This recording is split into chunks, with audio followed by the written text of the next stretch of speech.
Shalom, berjumpa kembali di dalam program DIG, Depth Insight Growth bersama saya, Pendeta Edward Taliwongso. Program ini menyajikan diskusi dan kajian mendalam mengenai tokoh, tema, ataupun narasi tertentu di dalam Alkitab. Pada kesempatan ini kita akan memulaikan seri yang terbaru yaitu The Ten Commandments Series, Hukum Allah yang Memerdekakan.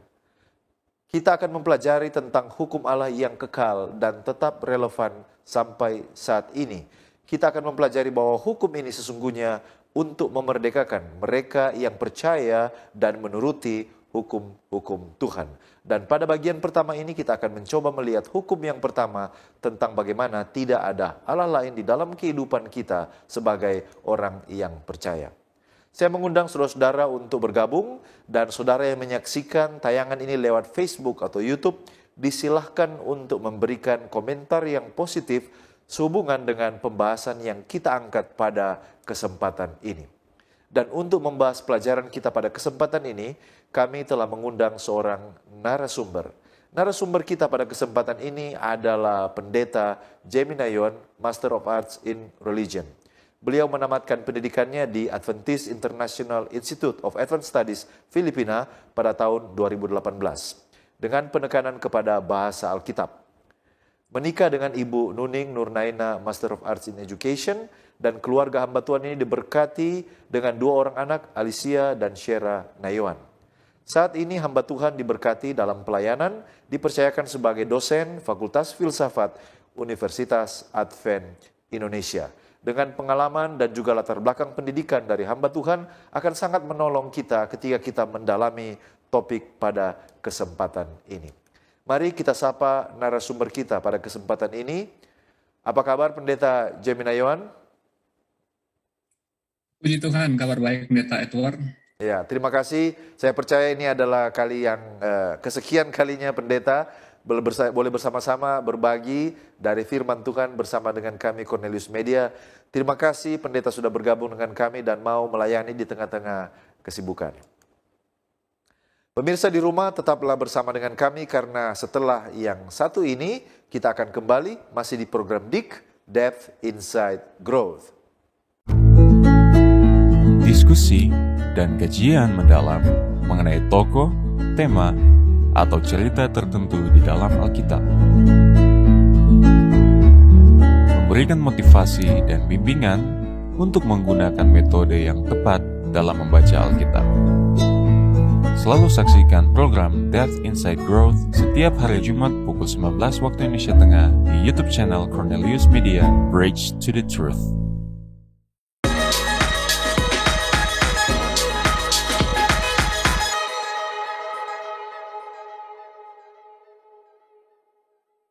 Kembali lagi bersama dengan kami di dalam program DIG, Depth Insight Growth, di mana kita mempelajari Alkitab secara mendalam untuk memperluas wawasan dan mengharapkan terjadi pertumbuhan kerohanian. Dan bagi saudara-saudara yang baru bergabung, topik yang kita angkat pada kesempatan ini adalah hukum yang memerdekakan. Dan bagian yang pertama kita akan bahas hukum yang pertama dari 10 hukum Allah.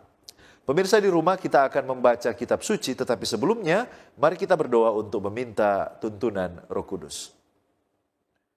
Bapa kami, Allah yang bertahta dalam kemuliaan sorga, terima kasih Tuhan untuk kasih setiamu. Terima kasih untuk pertolonganmu yang kami rasakan sampai saat ini.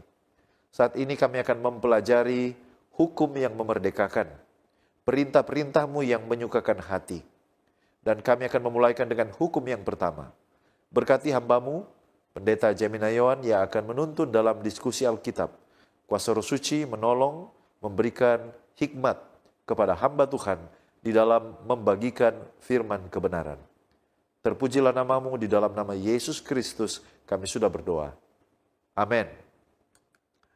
Pemirsa, kami ajak Anda untuk bergabung di dalam pembacaan kitab suci. Dan mari kita buka Alkitab kita di dalam kitab Keluaran pasal 20. Keluaran pasal 20 ayat yang pertama sampai ayatnya yang ketiga. Lalu Allah mengucapkan segala firman ini. Akulah Tuhan Allahmu yang membawa engkau keluar dari tanah Mesir, dari tempat perbudakan. Jangan ada padamu Allah lain di hadapanku. Demikianlah kita sudah membaca ayat kitab suci yang akan menjadi dasar atau pijakan di mana kita akan mempelajari topik kita pada kesempatan ini. Baik, kita langsung kepada narasumber kita, Pendeta Nayuan. Di bagian pertama ini, bolehkah pendeta memberikan latar belakang Allah memberikan hukum pertama ini atau 10 hukum ini? Ini ada hubungan dengan waktu, lokasi, dan peristiwa, juga mungkin tujuan pemberian hukum ini kepada orang Israel waktu itu. Disilakan. Baik, terima kasih banyak Pendeta Edward. Jadi kalau kita membaca akan Keluaran pasal 20, kita mengerti akan konteks dari ayat ini. Itu diberikan pada waktu bangsa Israel keluar dari tanah Mesir. Dan kita mengerti juga bahwa pada waktu bangsa Israel keluar dari tanah Mesir ini, mereka baru saja keluar dari satu sistem atau dari satu kebudayaan yang sudah mereka alami selama beberapa generasi. Artinya mereka sudah jalani selama beberapa generasi. Karena Alkitab mencatat bahwa mereka berada di Mesir itu selama kurang lebih 430 tahun. Dan tanah tersebut atau tempat tersebut adalah tempat di mana Tuhan tidak disembah. Mereka menyembah berhala, kan, kita mengetahui hal tersebut. Dan Tuhan juga tahu bahwa ketika dia membawa bangsa Israel ini, nantinya mereka akan melewati akan padang belantara, dan di sana mereka akan bertemu dengan orang-orang penyembah berhala, orang-orang yang tidak menyembah Tuhan. Dan bahkan puncaknya nanti adalah mereka akan masuk ke tanah Kanaan. Dan kita tahu bersama bahwa tanah Kanaan tersebut adalah merupakan satu pusat penyembahan berhala yang sangat-sangat luar biasa. Ya, Tuhan tidak disembah di tempat tersebut. Nah, mungkin sekilas saya sampaikan seperti ini. Kalau kita membaca dari sumber-sumber yang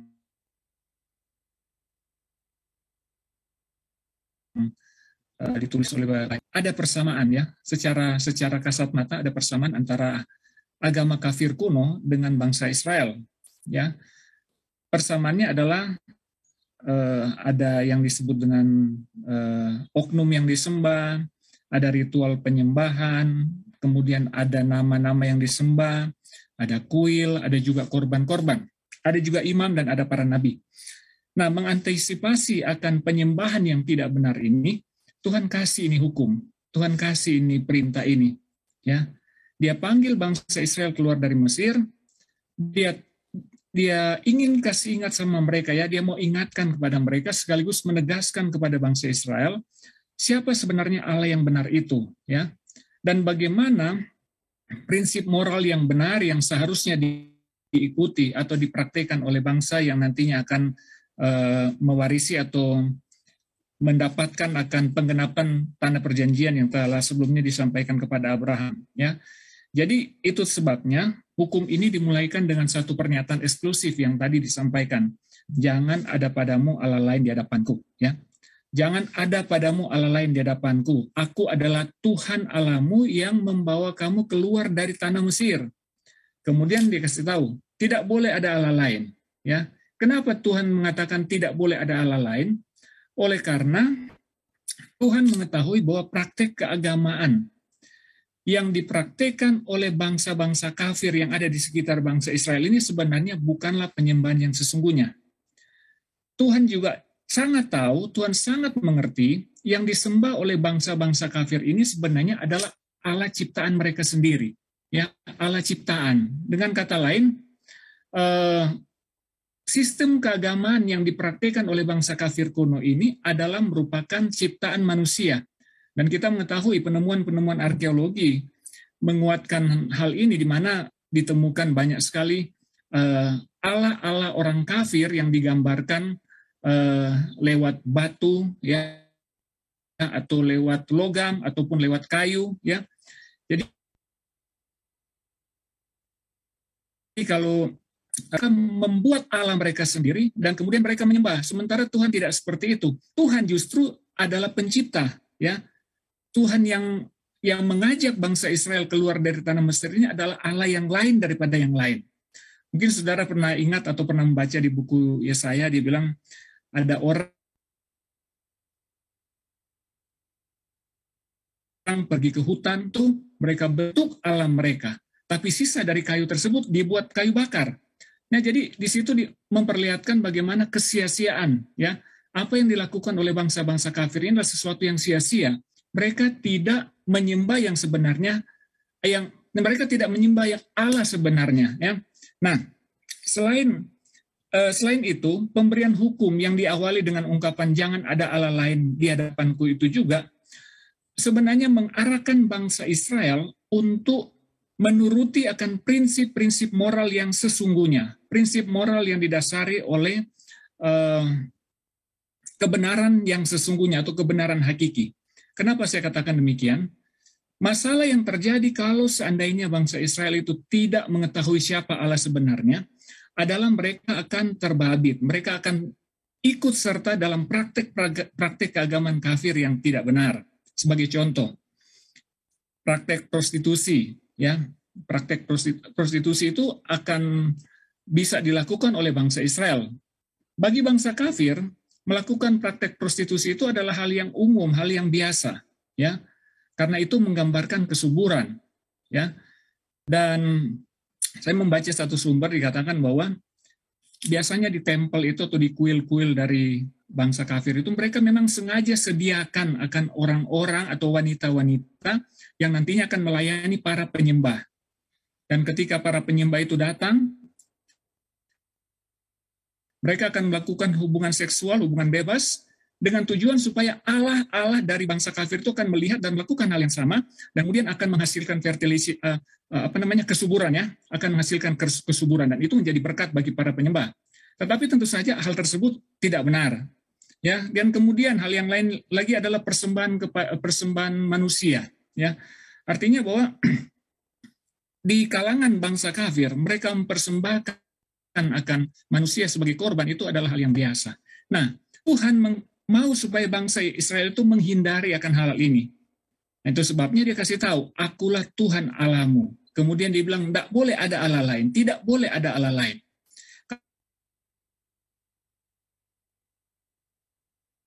Kalau seandainya ada Allah akan mengalami degradasi moral. Dan kita tahu bersama bahwa perilaku kekejianlah yang membuat sehingga bangsa Amori itu dibinasakan. Jadi seperti itu, Pendeta. Terima kasih.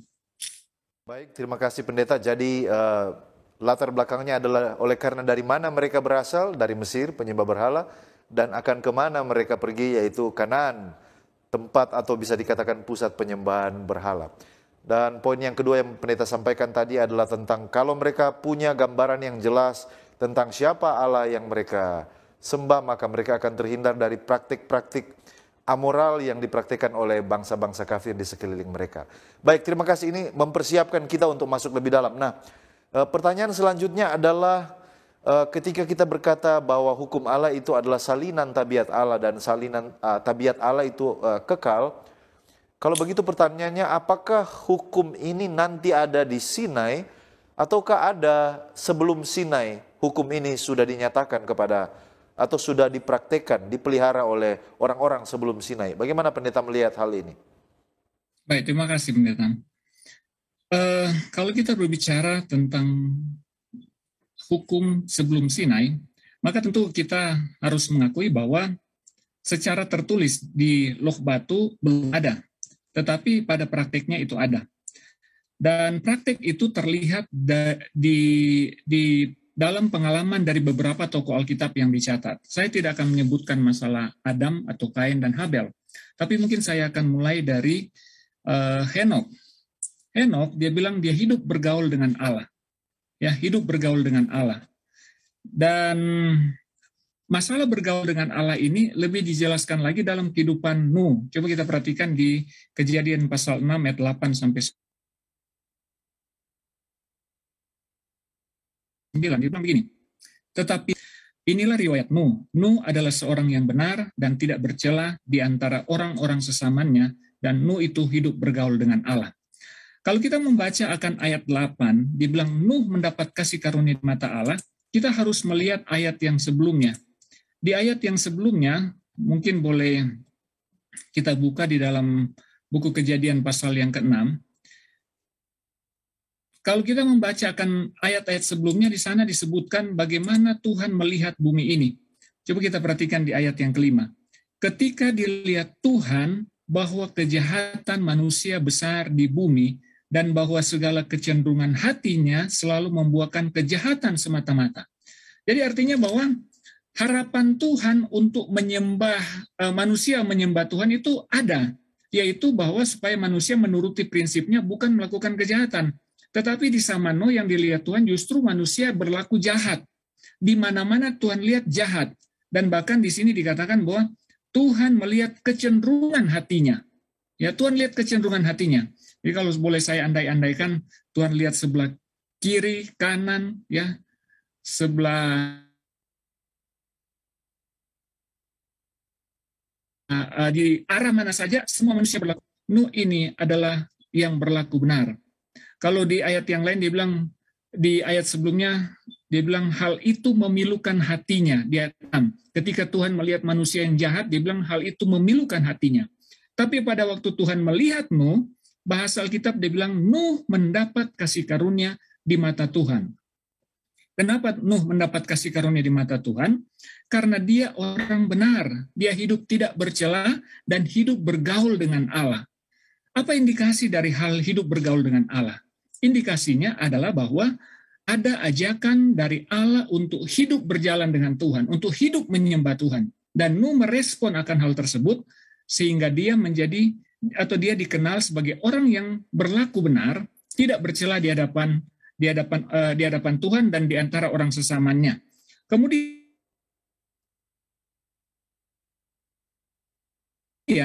bukan hanya Kejadian pasal yang ke-17, sebelumnya memang sudah diperkenalkan, tetapi di Kejadian pasal 17 ayat 1, Abraham dia katakan begini, maka Tuhan menampakkan diri kepada Abraham dan berfirman kepadanya, Akulah Allah yang Maha Kuasa, hiduplah di hadapanku dengan tidak bercela.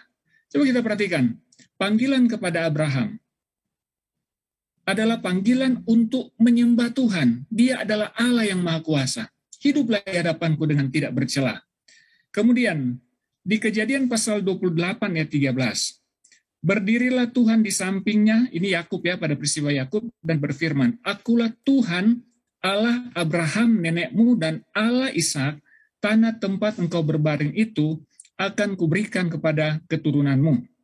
Kejadian 28 ayat 13. Perhatikan bahwa Tuhan memperkenalkan diri kepada Yakub. Dan di situ kita melihat bagaimana Yakub dia membuat komitmen untuk berjalan dengan Tuhan dan meminta supaya Tuhan memberkati dia. Oh ya, saya lupa ada satu ayat sebelumnya yang perlu kita baca. Kejadian pasal 26 ayat 4 dan 5. Dia bilang begini, ini diberitakan kepada Ishak. Aku akan membuat banyak keturunanmu seperti bintang di langit. Aku akan memberikan kepada keturunanmu seluruh negeri ini, dan oleh keturunanmu semua bangsa di bumi akan dapat berkat. Karena apa? Karena Abraham telah mendengarkan firman-Ku dan memelihara kewajibannya kepadaku, yaitu segala perintah, ketetapan, dan hukum-Ku. Nah, yang kita lihat dari peristiwa-peristiwa ini, semuanya merujuk kepada hubungan dengan Tuhan.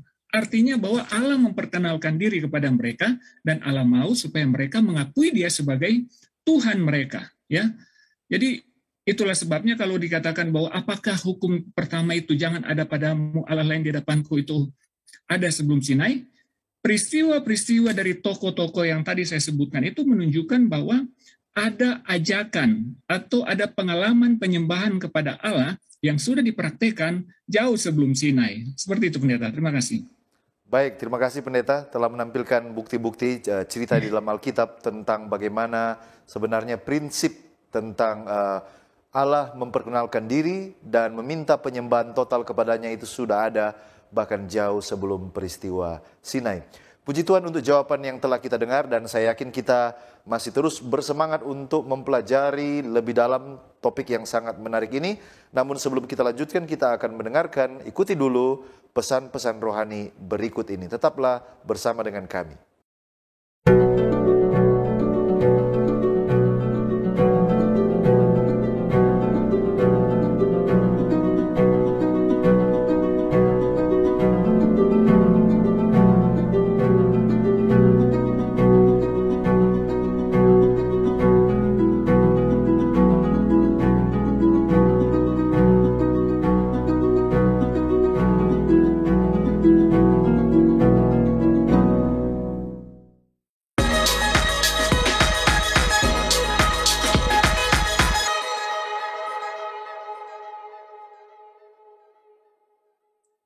Masih di program DIG, Depth Insight Growth, dan tadi kita sudah mendengarkan latar belakang dari pemberian hukum, tujuan dan alasannya. Dan sekarang ini kita akan kembali melihat jauh lebih dalam tentang hukum yang pertama. Bagi saudara yang baru bergabung, topik yang kita angkat pada kesempatan ini adalah hukum yang memerdekakan. Hukum yang pertama, jangan ada Allah lain di hadapanku. Baik, Pendeta Nayon, kita melanjutkan pembelajaran kita. Apakah kira-kira ada contoh atau cerita, ayat, ataupun juga narasi cerita di dalam Alkitab tentang penurutan dan juga ada berkat, lalu kemudian pelanggaran dan kutuk sehubungan dengan hukum yang pertama ini di Perjanjian Lama? Baik, terima kasih. Kalau berbicara tentang contoh dari peristiwa pelanggaran ya,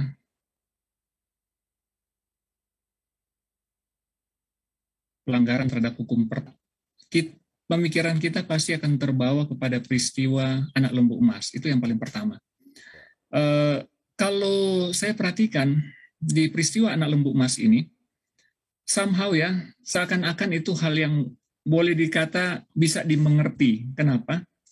Karena mereka itu baru keluar dari Mesir. Mereka masih terbiasa dengan penyembahan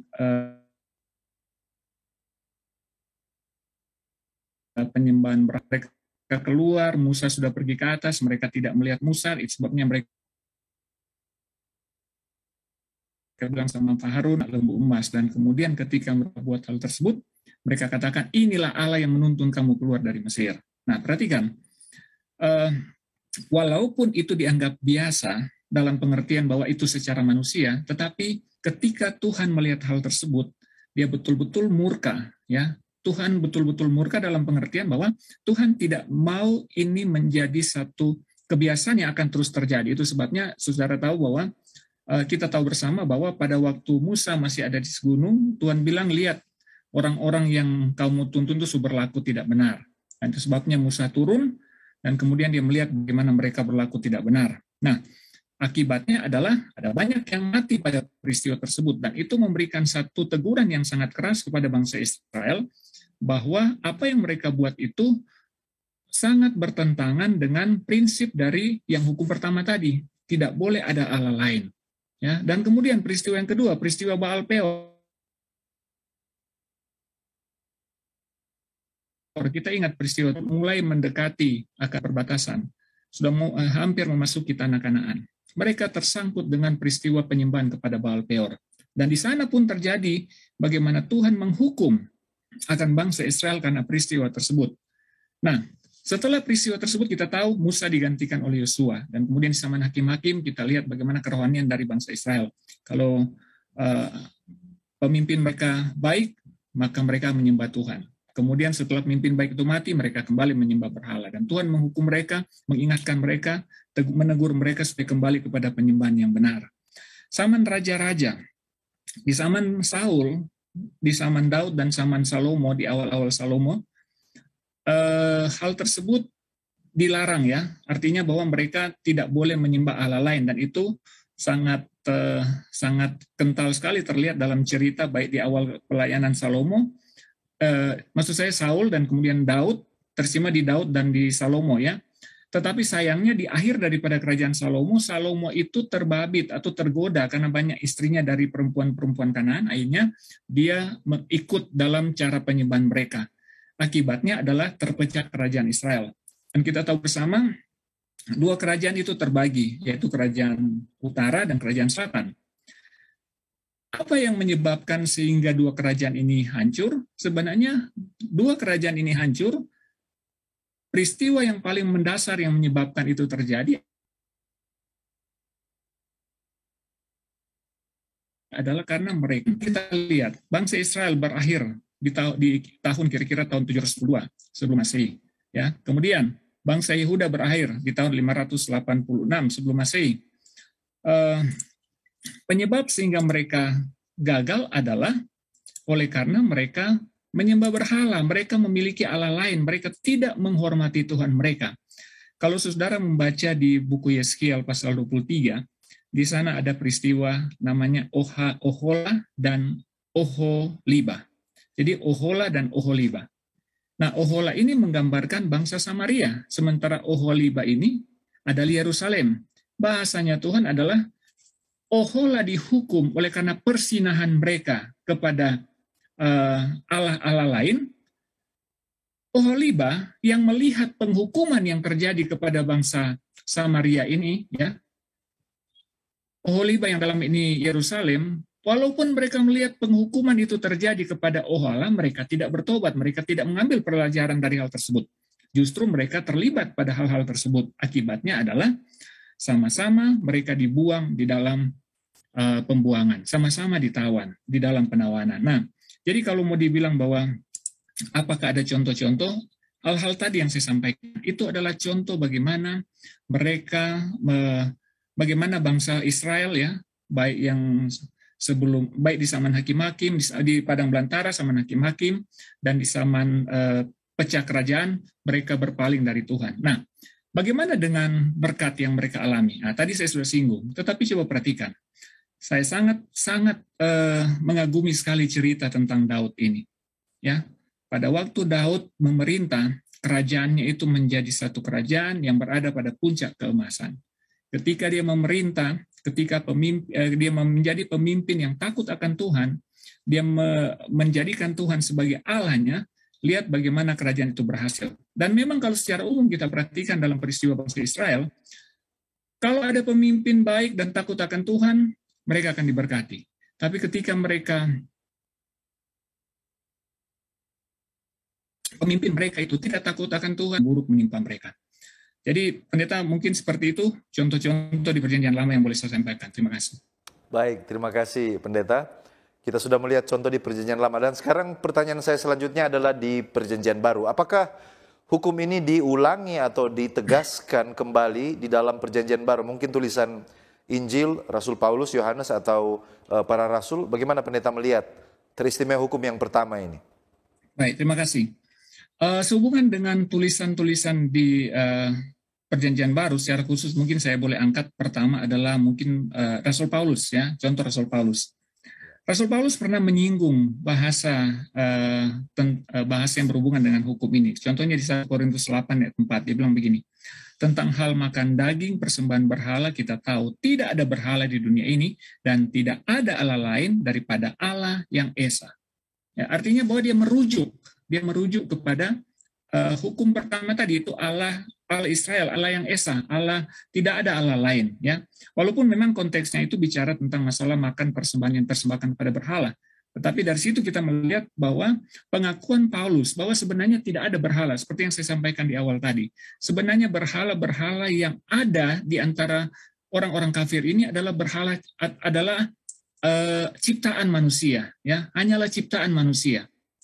Ya, sistem keagamaan yang diciptakan oleh manusia, dan Paulus mengatakan bahwa sebenarnya tidak ada itu Allah lain, cuman ada Allah yang Esa. Kemudian di dalam Yohanes pasal 5 ayat 43 dan 44 dia bilang begini. Ini di buku Yohanes dibilang, aku datang dalam nama Bapakku dan kamu tidak menerima aku. Jika orang lain datang atas namanya sendiri, kamu akan menerima dia. Bagaimana kamu dapat percaya, kamu yang menerima hormat seorang dari yang lain dan yang tidak mencari hormat yang datang dari Allah yang Esa? Nah, ini adalah perkataan Yesus sendiri, ya, di dalam buku Yohanes. Dia bilang dia merujuk kepada mencari hormat dari Allah yang Esa. Artinya dalam hal ini bahwa Yesus dia mau sampaikan kepada orang-orang Yahudi pada waktu itu bahwa kalau seandainya ada orang datang atas namanya sendiri, bisa saja orang Yahudi itu menerima, tetapi dia bilang bagaimana kamu dapat percaya, kamu yang menerima hormat seorang dari yang lain dan yang tidak mencari hormat yang datang dari Allah yang Esa. Artinya, kenapa kalian mencari hormat dari orang sedangkan kamu tidak mencari hormat dari Allah yang Esa? Perkataan dari situ secara tidak langsung mengarahkan kepada satu pengakuan akan hubungan dengan Tuhan, ya. Gantinya mencari hormat dari manusia, harus mencari hormat dari Allah yang Esa. Nah, di situ menunjukkan bahwa Yesus dia tetap mengarahkan kepada pendengarnya tentang hubungan dengan Allah, satu-satunya Allah yang Esa itu. Seperti itu. Baik, walaupun tadi pendeta sudah singgung ada satu contoh yang diucapkan oleh Yesus sendiri. Kira-kira apakah ada contoh yang lain atau hanya sekali ini saja Yesus melalui pengajaran atau perkataannya meneguhkan kembali konsep tentang tidak ada Allah lain? Oke, baik, terima kasih. Ya, memang karena tadi saya kebetulan saya dapat ayat tadi, jadi makanya saya coba jelaskan itu ya. Oke, mari kita lihat di ayat berikutnya ini dalam Markus pasal 12 ayat 29 dan 30. Lalu seorang ahli Taurat mendengar Yesus dan orang Saduki bersoal jawab dan tahu bahwa Yesus memberi jawab yang tepat kepada orang itu. Datang kepadanya dan bertanya, hukum manakah yang paling utama? Jawab Yesus, hukum yang terutama ialah, dengarlah hai Israel, Tuhan Allah kita, Tuhan itu Esa. Kasihilah Tuhan Allahmu dengan segenap hati, dan dengan segenap jiwamu, dan dengan segenap akal budimu, dan dengan segenap kekuatanmu. Ya, Tuhan Yesus tidak menyebutkan bahasa literal dari hukum pertama tadi, jangan ada padamu Allah lain di hadapanku. Tapi dia membahasakan lebih akrab lagi dalam hal hubungan. Kasihilah Tuhan Allahmu. Mungkin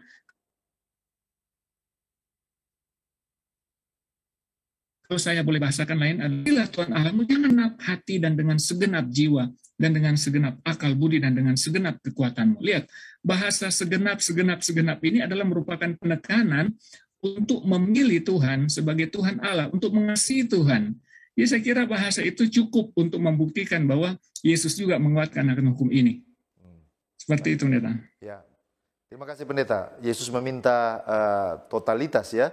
Yesus meminta totalitas penyembahan hanya kepada Dia saja. Terima kasih, Pendeta. Kita sudah melihat tadi beberapa contoh dari Perjanjian Lama dan juga penulis Perjanjian Baru, bahkan Yesus Kristus sendiri meneguhkan, menguatkan hukum ini semasa pelayanannya di atas bumi ini. Kita masih akan kembali mempelajari contoh-contoh relevansi daripada hukum ini di dalam kehidupan orang Kristen di zaman modern sekarang ini. Tetapi jangan kemana-mana karena kita akan kembali bersama dengan narasumber kita, Pendeta Jamie Nayawan, setelah pesan-pesan rohani berikut ini.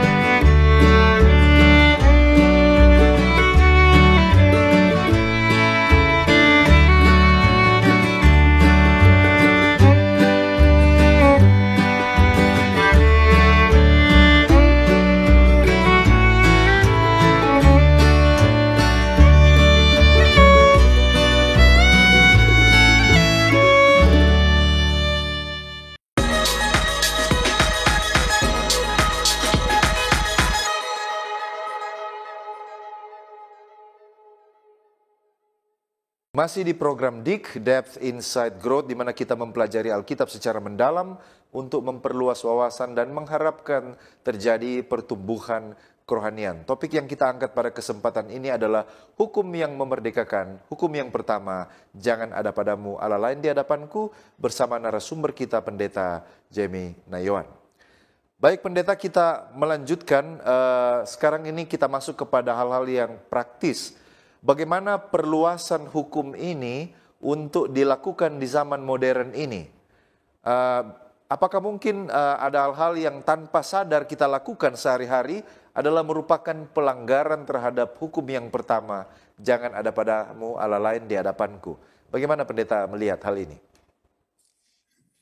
Baik, terima kasih banyak. Hukum pertama ini sangat relevan untuk hidup zaman modern ini, zaman modern di mana kita hidup saat ini. Tapi sebelum saya jelaskan bagaimana itu relevan, mungkin saya mau bawa pemikiran kita tentang memulaikan hubungan dengan Tuhan. Pada waktu bangsa Israel keluar dari tanah Mesir, mereka membuat satu covenant, mereka membuat satu perjanjian, ya. Dan perjanjian itu diinisiasikan oleh Tuhan sendiri. Artinya bahwa dia mengajak bangsa Israel itu masuk di dalam hubungan perjanjian dengan dia, dan dia kasih tahu bahwa aku ini adalah Allahmu, engkau adalah umatku, engkau adalah anak-anakku. Oke, jadi mereka masuk dalam hubungan perjanjian dan mereka terikat di dalam hubungan perjanjian tersebut. Dan sebenarnya seperti yang kita belajar tadi di atas bahwa hubungan perjanjian tersebut itu sangat luar biasa sekali. Ketika mereka mengikuti atau menurut akan aturan perjanjian tersebut, mereka akan berbahagia. Nah, bagaimana dengan orang Kristen? saudara, perlu kita sadari, dan memang harus kita sadari, bahwa pada waktu kita memasuki akan hubungan perjanjian dengan Tuhan, atau mungkin boleh dikatakan begini, ketika kita mengakui atau mengatakan bahwa saya ini adalah orang Kristen, ketahuilah bahwa sebenarnya saya dan saudara itu memasuki akan satu hubungan perjanjian dengan Tuhan. Kalau dulu bangsa Israel, ketika mereka memasuki hubungan perjanjian dengan Tuhan, disahkan oleh darah Kristus, darah binatang, maka pada waktu kita memasuki hubungan perjanjian dengan Tuhan, hubungan tersebut disahkan oleh darah Kristus. Kita beriman kepada Yesus, kita masuk dalam perjanjian. Nah, konsekuensinya adalah sama seperti bangsa Israel. Ketika berada dalam hubungan, mereka tidak boleh memiliki Allah lain, sama dengan kita. Pada waktu kita memilih untuk menjalin hubungan dengan Tuhan, kita memilih untuk menerima Tuhan lewat beriman kepada Yesus Kristus, ketahuilah bahwa kita ini berada pada satu ikatan. Dia juga adalah Allah kita, dan kita adalah umatnya. Ya, kita adalah umatnya. Rasul Paulus yang menyampaikan hal tersebut di dalam 2 Korintus pasal 6 dan 7. Nah, saudara, bagaimana relevansi hukum tersebut untuk kita yang hidup di zaman modern ini? Sebenarnya hukum ini menyangkut yang tadi yang saya sampaikan. Yang pertama adalah masalah hubungan, dan yang kedua adalah masalah perilaku. Dengan kita masuk dalam hubungan perjanjian dengan Tuhan, kita mengakui Dia adalah Allah kita, dan kita juga mengakui atau menerima akan prinsip-prinsip yang diajarkan oleh Tuhan dalam firman-Nya, yang nantinya menjaga cara kita berpikir, menjaga tingkah laku kita, supaya boleh selaras dengan prinsip moral yang Tuhan mau kita hidupkan di dalam kehidupan kita. Nah, pelanggaran pada hukum ini, baik secara sadar ya ataupun tidak sadar, itu bisa terjadi dalam beberapa cara. Mungkin yang saya boleh sebutkan ada dua. Yang pertama adalah kalau kita menempatkan sesuatu yang saya sebutkan sesuatu itu adalah berarti hal-hal modern, hal-hal yang kalau dulu ala ciptaan manusia, kalau sekarang hal-hal modern yang ada saat ini yang merupakan ciptaan-ciptaan manusia yang menggantikan tempatnya Tuhan dalam kehidupan kita. Ya, hal itu mungkin bisa berupa kalau kita boleh bawa kepada hal yang pribadi, maksudnya hal yang praktis. Mungkin contohnya ya, kalau kadang-kadang kita sering dengar orang bilang seperti ini. Kadang-kadang kalau kita mau beribadah kepada Tuhan, kita mau datang menyembah kepada Tuhan. Biasanya kita tahu bahwa ada waktu di mana kita sendirikan untuk menyembah kepada Tuhan. Kita sudah tahu hal tersebut. Kita sudah tahu kita mengasingkan waktu untuk menyembah kepada Tuhan. Di saat kita akan pergi, contohnya kita ke gereja, ya ini mungkin lebih praktis ya. Kita mau ke gereja, kita udah tahu mungkin jam 8 atau jam 9 acara gereja dimulai. Tetapi kita sengaja berlama-lama, apalagi dengan handphone kita main handphone, kita buka segala macam aplikasi yang sebenarnya kita tahu itu akan menghambat kita untuk datang beribadah, tetapi justru kita sengaja membuang-buang waktu. Dan saya kira itu adalah satu praktek di mana kita tanpa sadar atau secara sadar menggantikan akan penyembahan kita kepada Allah kita. Ketika kita berlaku tidak sesuai dengan prinsip firman-Nya dalam tindakan yang nyata, ya, dalam tindakan yang nyata. Jadi seperti memang betul-betul kita melakukan satu tindakan yang membelakangi akan Tuhan itu sendiri. Ya, ketika kita mungkin mencuri, kita berkata jahat kepada orang lain, ketika kita mungkin menipu orang lain, ya. Artinya bahwa saudara tolong ingat, kalau kita mengakui Tuhan itu sebagai Allah kita harus mengikuti prinsipnya. Dan kalau kita tidak melakukan prinsip tersebut, sebenarnya kita sementara membelakangi Tuhan atau tidak menempatkan diri kita sebagai umat Tuhan, ya. Secara sengaja kita membelakangi Tuhan, tidak menghormati akan prinsip-prinsipnya. Mungkin saudara boleh pikirkan itu dalam kehidupan kita pribadi, apa yang kita lakukan yang bisa membuat kita tidak menghormati Tuhan. Mungkin seperti itu, Pendeta. Terima kasih. Baik, terima kasih, Pendeta. Kira-kira apakah ada pesan khusus dari tulisan inspirasi yang berkaitan dengan hukum yang pertama ini, yaitu jangan ada padamu Allah lain di hadapanku? Oke, terima kasih banyak. Dalam buku Para Nabi dan Bapa, jilid 1, mengomentari akan hukum ini, saya mungkin langsung bacakan saja dari tulisan Ron Nubuat. Dia bilang begini, jangan ada padamu ilah lain di hadapan hadiratku. Yaitu tuh. Komentar dari Ron Nubuat berkata seperti ini, Tuhan yang kekal, yang jadi dengan sendirinya, satu oknum yang tidak diciptakan. Dia sendiri sebagai sumber dan pemberi hidup kepada semua orang, adalah satu-satunya oknum yang berhak untuk disembah dan mendapat kehormatan yang terutama. Manusia dilarang untuk memberikan kepada benda-benda yang lain tempat yang utama dalam pelayanan dan kasih mereka. Jadi tidak boleh menempatkan benda yang lain mendapatkan tempat yang utama dalam hidup, baik dalam pelayanan kita dan kasih kita.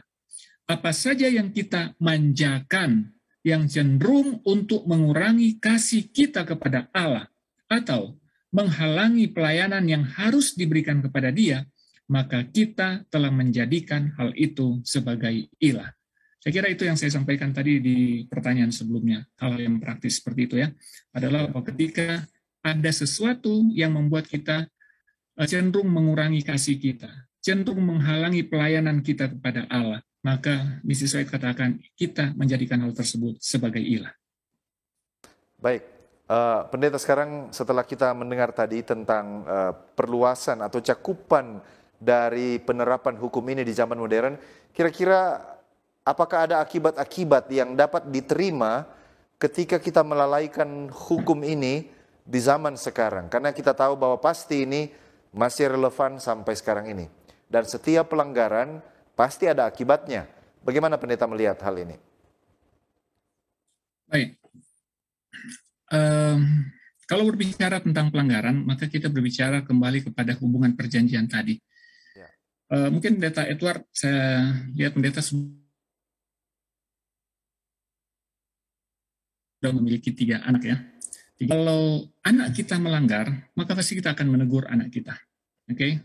Karena kenapa kita bisa menegur, seorang bapak atau seorang ibu bisa menegur anak? Oleh karena anak tersebut berada dalam hubungan keluarga, hubungan orang tua dan anak, ya. Dan kalau ada anak tetangga yang melanggar, ya, kalau saya tinggal di Unais ini berdampingan dengan keluarga pendeta Sagala. Mereka punya anak. Kalau anak dari pendeta tersebut melanggar, saya tidak bisa menegur anak tersebut. Ya, saya tidak bisa menegur. Kenapa? Karena dia bukan anak saya, ya. Nah, gambaran ini juga terjadi dalam kehidupan ketika kita memasuki hubungan perjanjian dengan Tuhan. Dan ketika kita melanggar, maka itu pasti Tuhan akan menegur. Saudara begini ya, kalau berbicara tentang teguran, saya kira ini adalah merupakan satu pengalaman pribadi dengan Tuhan. Ya, kalau saudara boleh melihat saya pribadi, saya bisa menilai, saya kira saudara juga boleh menilai dalam kehidupan. Kadang-kadang ketika kita melakukan tindakan yang tidak selaras dengan Tuhan, ada saja cara-cara Tuhan untuk menegur kita. Ada saja cara Tuhan untuk mengingatkan kita supaya kita kembali kepada jalan yang benar. Nah, kemudian, saudara, mungkin saya boleh tambahkan dari aspek kehidupan di akhir zaman ini dalam hal penyembahannya. Saya akan sampaikan seperti ini.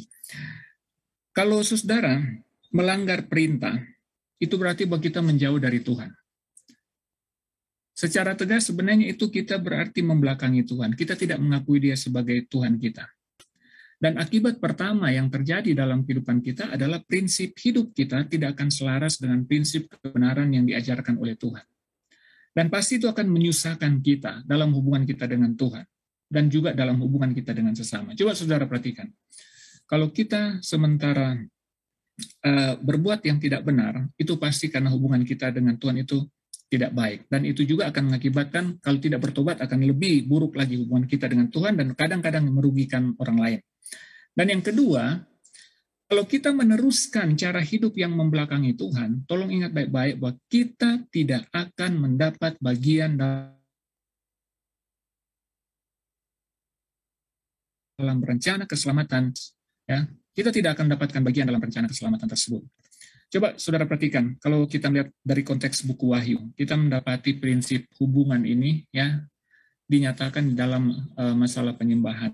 Perhatikan, panggilan malaikat pertama dikatakan menyembah akan Tuhan yang menjadikan langit, bumi, dan semua mata air. Perhatikan, kalau kita menolak akan panggilan penyembahan ini, itu berarti kita menolak panggilan keselamatan yang direncanakan Tuhan, dan akibatnya adalah fatal, kematian kekal. Jadi sebenarnya secara jujur saya mengatakan bahwa panggilan untuk menyembah Tuhan, mengakui Tuhan itu adalah satu panggilan yang sangat krusial, satu ajakan yang sangat penting yang menentukan nasib kekal kita. Dan perilaku-perilaku kita dari kecil sampai besar itu sangat menentukan.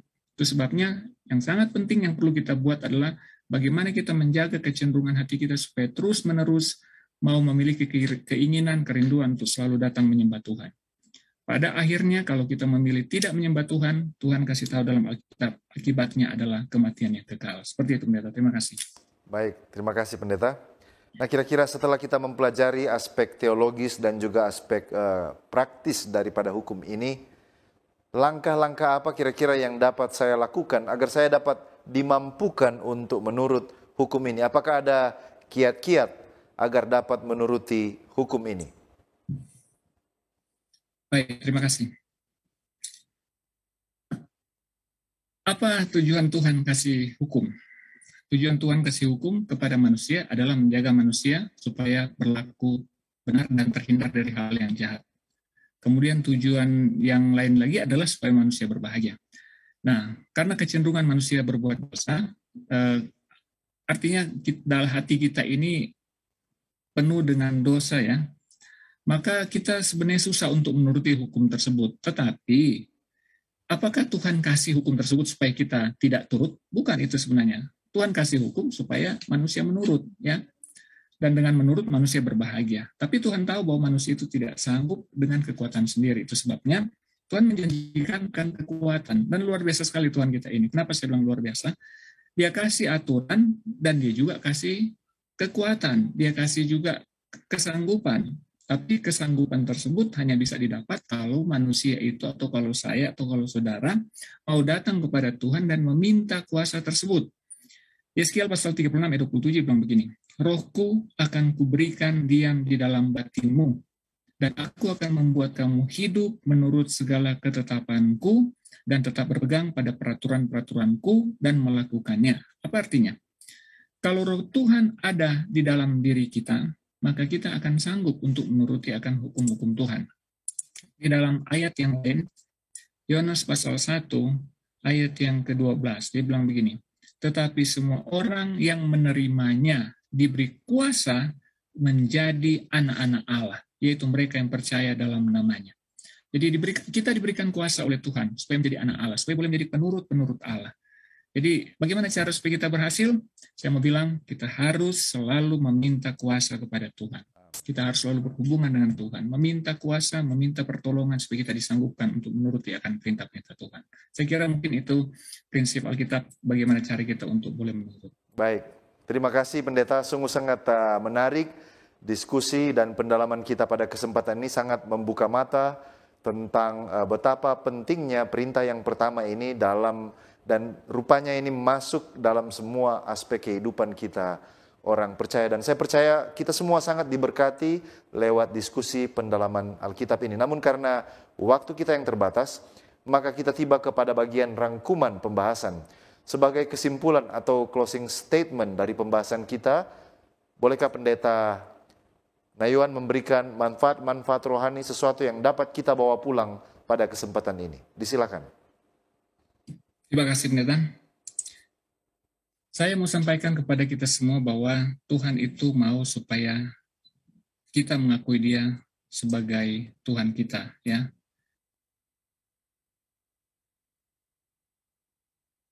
Sebagai Allah kita, ya. Dia mau kita menerima ajakannya supaya kita boleh berbahagia. Sama seperti Nuh yang tadi saya singgung di atas. Nuh hidup berkenan kepada Tuhan. Nuh hidup bergaul dengan Tuhan. Tuhan juga mau kita hidup bergaul dengan Tuhan. Dan ketika kita bergaul dengan Tuhan, itu berarti bahwa kita membuktikan akan pengakuan kita atau buah dari pengakuan kita bahwa kita menyembah Dia sebagai Allah kita.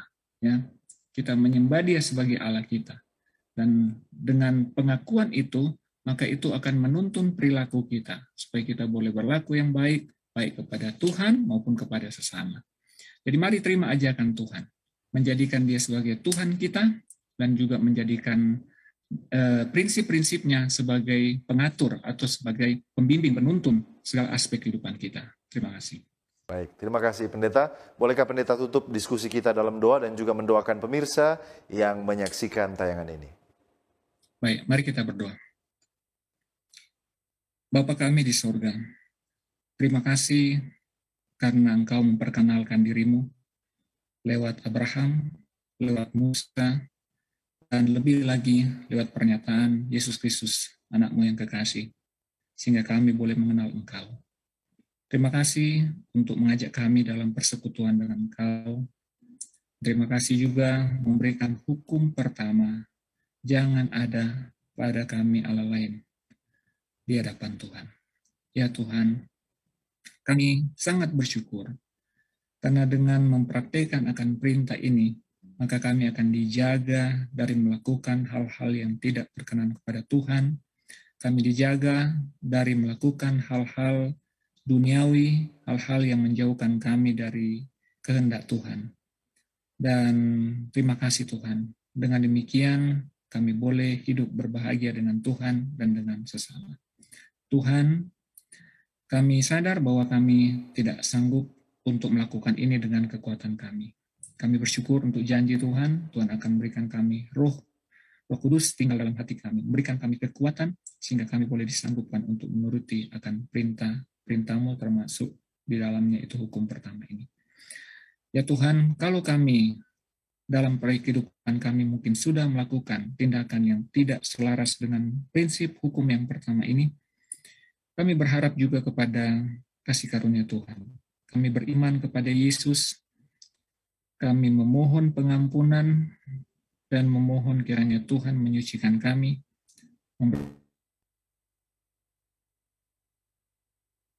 membersihkan kami dari segala dan kembali menyanggupan kami untuk berjalan terus dengan Tuhan, berhubungan dengan Tuhan, menghormati Tuhan dalam cara hidup kami. Tuhan di surga, berkatilah semua pemirsa, para pendengar yang mengikuti acara ini. Tuhan tolong menyertai, dan biarlah kehidupan kami semakin diubahkan, kami semakin menghormati Tuhan dalam kehidupan kami.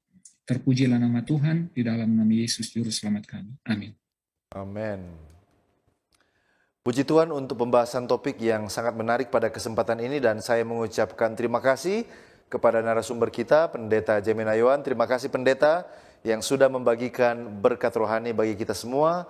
Tuhan Yesus kiranya memberkati Pendeta bersama dengan keluarga dalam pelayanan di Unai, Bandung. Jika Anda telah diberkati lewat pelayanan media ini, berkenan kiranya saudara untuk follow, like, atau subscribe akun media sosial kami, dan bahagikan link tayangan ini kepada orang-orang yang terkasih. Dan pemirsa di rumah, demikianlah perjumpaan kita pada kesempatan ini. Kita akan jumpa kembali pada episode mendatang. Saya Pendeta Edward Taliwongso dan kru yang bertugas undur diri. Shalom.